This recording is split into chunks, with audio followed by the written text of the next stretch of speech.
श्री स्वामी समर्थ. तुम्हाला सर्वांचं आपल्या शीतल स्वामी सेवा चॅनलमध्ये खूप खूप स्वागत आहे. तर सगळ्यांना शुभ नवरात्री आधीच. आणि सगळ्यांचीच आता मला माहितीच असेल की सगळ्यांना आता घट बसला आहे. घटाच्या माळी देखील तुम्ही करत आहात, उपवास चालू आहेत, नंतर व्रत तुमचे जे काही इतर व्रत आहेत ते सुद्धा चालू असतील.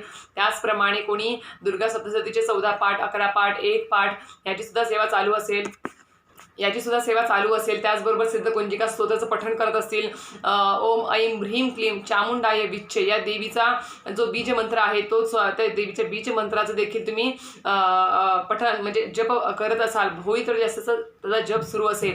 इतर भरपूर सेवा देवीच्या करत असाल. पण त्याचबरोबर आपल्याला माहिती आहे की सगळ्यांनाच माहिती आहे की नवरात्रीमध्ये आपण म्हणजे कन्यापूजन करत असतो. तर कन्यापूजन कधी करावं, किती वर्षापर्यंतच्या मुलीने ह्या कन्यापूजनाला जमतात. त्याचबरोबर कन्यापूजन आपण नऊ कन्यापूजन आपण करतो किंवा या कन्यापूजन आपण ते किती वर्षापर्यंतच्या महिला म्हणजे मुलींना बोलवणार आहोत. त्याचप्रमाणे त्या प्रत्येक वर्षाच्या मुलीचं काय महत्त्व आहे, कोणत्या देवीचं रूप त्यांना मानलं गेलेलं आहे. त्याचप्रमाणे कन्यापूजन आपल्या घरी कोणत्या दिवशी करायचं आहे आणि अजून म्हणजे कन्यापूजन कसं करायचं याबद्दल संपूर्ण माहिती आजच्या व्हिडिओमध्ये तुम्हाला देणार आहे. त्यामुळे नक्की व्हिडिओ पूर्ण बघा, मध्ये स्किप करू नका. अतिशय महत्त्वपूर्ण हा व्हिडिओ आहे. तर सगळ्यांनाच माहिती आहे की आता कन्यापूजन आपल्याला करायचं आहे. सगळ्यांचे म्हणजे आपण नवरात्रीच्या प्रत्येक दिवशी कन्यापूजन करू शकतो. प्रत्येक दिवस हा शुभ असतो. पण काय होतं म्हणजे एक तिथी असते. म्हणजे आपण काही जण म्हणजे रोज एका कन्येला सुद्धा तुम्ही बोलवून म्हणजे 9 दिवसात रोज एक कन्या बोलवून देखील तुम्ही तिचं पूजन करू शकता. तिचं आवडीचं तिला नैवेद्य खाऊ घालू शकता. तिला यथासांग दक्षिणा तिच्या आवडीच्या वस्तू तुम्ही देऊ शकता. तर आपल्याला अशी देखील कन्यापूजन करता येईल रोज एक कन्या बोलवून. असं ही एक झालं. दुसरी एक पद्धत आहे ती म्हणजे आपल्याला नवरात्रीच्या अष्टमी आणि नवमी या 2 तिथीला म्हणजे अष्टमी म्हणजे दुर्गाष्टमी जिला आपण म्हणतो आणि नवमी म्हणजे महानवमी जी आहे या 2 दिवशी तुम्ही कन्यापूजन नक्कीच करायचं आहे. ज्यांना शक्य असेल त्यांनी अष्टमी आणि नवमीलाच करा. आणि ज्यांच्याकडे कोणी सप्तमीला पण करतं, सप्तमी अष्टमी नवमी या 3 दिवसापैकी कोणत्याही दिवशी कन्यापूजन तुम्ही करू शकता. तर नाही शक्य झालं तर रोज एक कन्या बोलवून म्हणजे आता काही दिवस गेले आहेत, कोणाची पद्धत वेगळी असते कन्यापूजन करण्याची किंवा त्यांना कोणत्या वारी बोलवण्याची पद्धत प्रत्येक ठिकाणी वेगळी आहे. पण आपल्याला मान्यता आहे की अष्टमी आणि नवमी म्हणजे दुर्गाष्टमी आणि महानवमी या दिवशीच कन्यापूजन केलं जातं. तर 9 कुमारिकांना बोलवलं जातं या दिवशी. तुमच्याकडे म्हणजे सांगायचं असं आहे की आता सर्वप्रथम सांगते की तुम्हाला म्हणजे 9 कन्या आपण बोलवतो. तर 9 कन्या बोलवायच्या आहेत. कारण की कसं असतं 9 कन्या आणि 9 कन्यांना बोलवून आपल्याला ज्या कुमारिका देवीचं रूप मानलं जातं. या नवरात्रीमध्ये आपल्याला सगळ्यांना माहिती आहे की आपण देवीच्या स्वरूप म्हणून प्रत्येक महिलेचं आपण म्हणजे प्रत्येक महिला असेल, सौभाग्यवती महिला असेल किंवा कुमारिका असेल तिचं पूजन करायला हवं, तिचा मान सन्मान करायला हवा. या नवरात्रीच्या दिवसात 9 दिवसच नाही वर्षभर आपण आपल्या घरातल्या कुलस्त्रीचा आणि आपल्या घरात मुली असेल तर मुलीचा जी देवी स्वरूप आहे कुमारिका तिचा आपल्याला मान सन्मान हा करायचाच आहे. प्रत्येक घरामध्ये हा मान सन्मान झाला पाहिजे. कारण की ज्या घरामध्ये म्हणतात की ज्या घरामध्ये सासू सुनेचा किंवा मुलीचा किंवा बायकोचा हसता खेळण्याचा आवाज येत असेल आणि त्याचबरोबर त्या खूप आनंदी असतील, घरात समाधानाने असतील, तर त्या घरामध्ये कुठल्याही गोष्टीची कमी राहत नाही, त्या घराची भरभराट राहिल्याशिवाय राहत नाही. आणि कुलदेवीचा, माता लक्ष्मीचा, सगळ्या अष्टलक्ष्मींचा आशीर्वाद त्या घरावरती असतो. त्याच्यामुळे सर्वप्रथम आपल्या घरातल्या स्त्रियांचा आधी आदर करा. या 9 दिवसच नाही तर 12 महिने प्रत्येक दिवशी आपल्या घरातल्या कुमारिका असतील, शेजारची असू दे, कुठलीही स्त्री असू दे, प्रत्येक स्त्रीकडे आपल्या बघण्याचा दृष्टिकोन जो आहे पुरुषांचा तो देवी म्हणजे आई बहीण म्हणूनच असावा. अशा प्रकारे जर असेल तर कुठल्याही प्रकारचे जे काही वाईट कृत्य घडतात आजकाल ते होणार नाहीत. त्याच्यामुळे सर्वप्रथम सुरुवात आपल्या घरातून करा. आपल्या घरातल्या कुलस्त्रीला तेवढा मान सन्मान द्या, आदर द्या. आपल्या घरातल्या मुलीला तेवढं देवी स्वरूप माना. कारण की कुमारिका ही देवीचं स्वरूपच असते. जोपर्यंत ती रजोगुण तिच्यामध्ये येत नाही तोपर्यंत ती कुमारिका ही सात्विक गुण तिच्यामध्ये असतात आणि ती देवीचं रूपच मानलं जातं. तर अशा प्रकारे या देवीचं रूप असलेल्या 9 कुमारिकांचा आपल्याला कन्यापूजनाच्या दिवशी म्हणजे अष्टमी आणि नवमी या दोन्हीपैकी एका तिथीला तुम्ही कन्यापूजन करू शकता. 9 कुमारिका तुम्हाला बोलवायच्या आहेत. 9 कुमारिका नाही भेटला तर तुम्हाला 2 भेटला, 1 जरी भेटली नाहीच मुली शक्य आहे, तुमच्या आजूबाजूला नाहीच आहेत मुली, तर तुम्ही तुमच्या घरात मुलगी असेल तिचं देखील एका कुमारिकेचं पूजन केलं तरी तेवढ्याच तुम्हाला पुण्य लाभणार आहे. 2 बोलवा, 3 बोलवा, जेवढ्या शक्य तेवढ्या बोलवा. आणि जेवढ्या म्हणजे 9 कुमारिका बोलवायच्या असतात. समजा 2च भेटल्या तुम्हाला किंवा 3च भेटल्या, तर बाकीच्या कुमारिकांचं जे जेवण आहे बनवलेलं ते बनवायचंच आहे आणि ते अन्न घेऊन त्यांच्या नावाचं ते अन्न घेऊन गाईला तुम्ही खाऊ घालू शकता. किंवा ज्या गरीब मुली आहेत आजूबाजूला आपण बघतो त्यांना सुद्धा तुम्ही ते देऊ शकता. त्यांना सुद्धा भेटवस्तू मान सन्मान त्यांचा करू शकता. त्या पण कुमारिका आहेत, त्या पण देवीचंच रूप आहेत. जर हे सुद्धा शक्य नाही झालं तर सरळ सरळ तुम्ही अनाथ आश्रमात जा. तिथे मुली असतात ज्यांना आईवडील नाही आहेत, जे अनाथ मुली आहेत, तिथे जाऊन तुम्ही त्यांचा मान सन्मान करा. त्यांना तुम्ही वस्त्रदान करू शकता, अन्नदान करू शकता, त्यांच्या आवडीच्या भेटवस्तू त्यांना देऊ शकता अनाथ आश्रमात जाऊन. अशा प्रकारे तुम्ही कन्यापूजन करू शकता. असं नाही की घरीच मुली बोलवायला पाहिजेत आणि एवढ्याच मुली भेटल्या पाहिजेत असं नाही. एक कुमारिका तुमच्या घरात असेल, तुमची स्वतःची मुलगी, तिचं देखील पूजन केलं तरी तेवढंच पुण्य लाभेल. पण 9 कुमारिका जर भेटल्या शक्य झालं तर नक्कीच त्यांचं पूजन तुम्हाला अष्टमी आणि नवमीला करायचंच आहे. तर या 9 कुमारिकेला आपण आता 9 कुमारिका बोलवायच्या, तर किती वर्षापासून किती वर्षापर्यंतच्या बोलवायच्या? तर आपल्याला काय करायचं आहे, 2 वर्षापासून ते 10 वर्षापर्यंतच्या कुमारिकांना आपल्याला अष्टमी आणि नवमीला कन्यापूजनाला बोलवायचं आहे. तर ह्या 2 ते 10 वर्षाच्या मुलीच का बोलवायच्या? कारण की 2 ते 10 वर्षापर्यंतच्या ज्या मुली असतात, कुमारिका असतात, त्यांच्यात सात्विक गुण असतात आणि 11 वर्षापासून पुढे त्या मुलींमध्ये रजोगुण उत्पन्न होत असतात. त्याच्यामुळे त्यांच्यामध्ये मासिक धर्म येण्याचे चान्सेस असतात. त्याच्यामुळे आपल्याला 2 ते 10 वर्षापर्यंतच्याच मुलींना कन्यापूजनाला बोलवायचं आहे. आता कन्यापूजन कोण कोण करू शकतं? घरातली स्त्री सुद्धा त्यांचा मान सन्मान करू शकते, जोडीने नवरा बायको जोडीने देखील करू शकतात.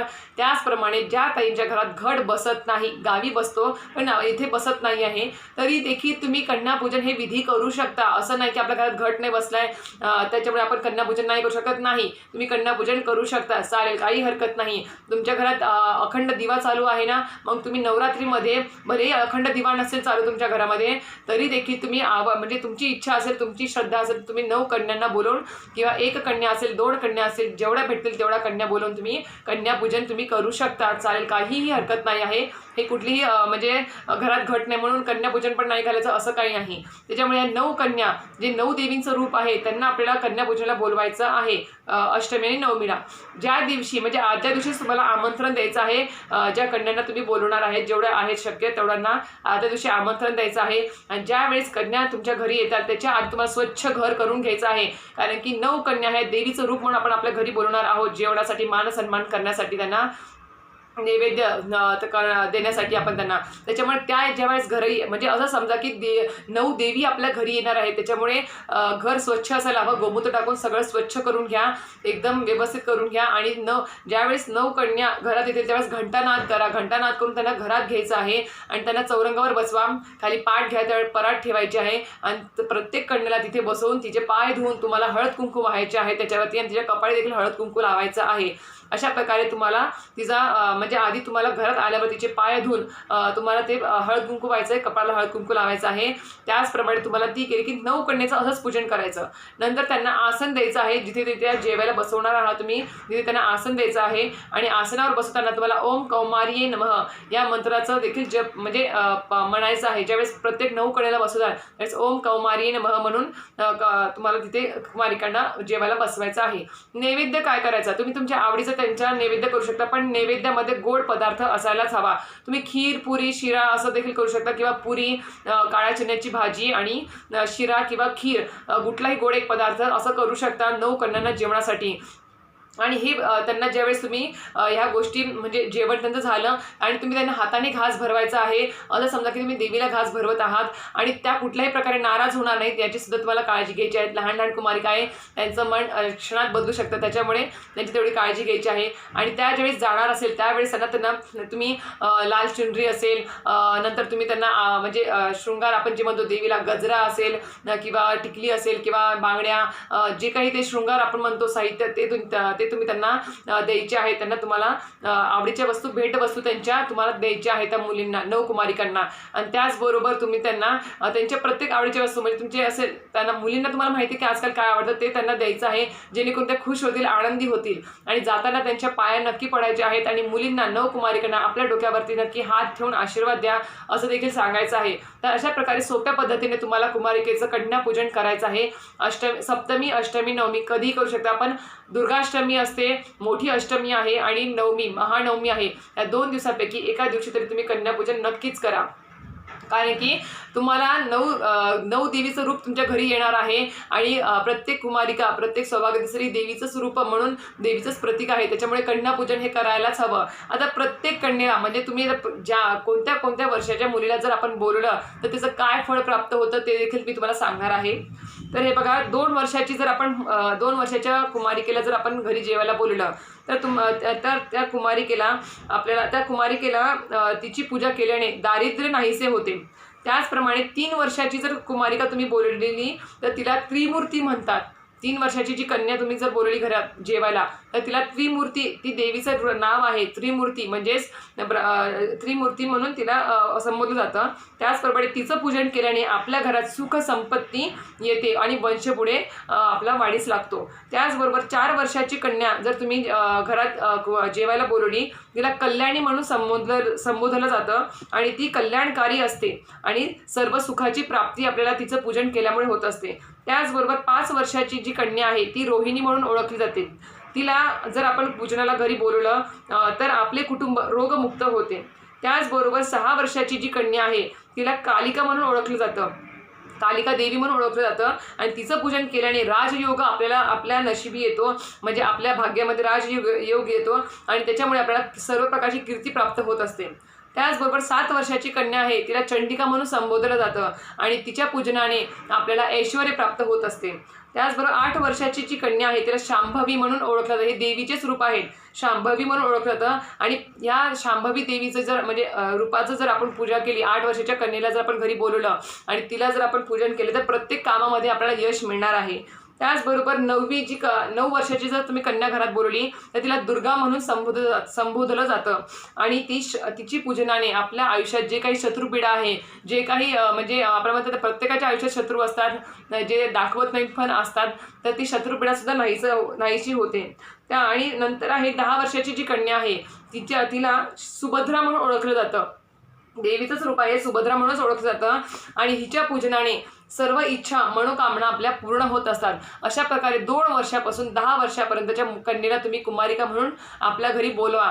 आणि तुम्हाला सांगितलं मी, नाही शक्य झालं एक जरी कुमारिका भेटली तरी तिचं पूजन करा, तेवढंच फळ मिळणार आहे 9 कुमारिकेचं. आणि नाहीच मुली भेटला तुमच्या घरात असेल त्यामुळे आपल्या स्वतःच्या मुलीचं कन्या पूजन करा. आणि तीच तुमच्या काही घरांमध्ये स्वतःच्या मुली पण नसतील आणि शेजारी बाजारी पण तेवढ्या मुली शक्य नसतील, कुणी नसतीलच येत नसतील किंवा काही कारणास्तव नसेल जमलं त्यांना यायला, तर तुम्ही सरळ अनाथ आश्रमात जायचं, तिथे मुली असतात, त्यांना वस्त्रदान अन्नदान करायचं आहे.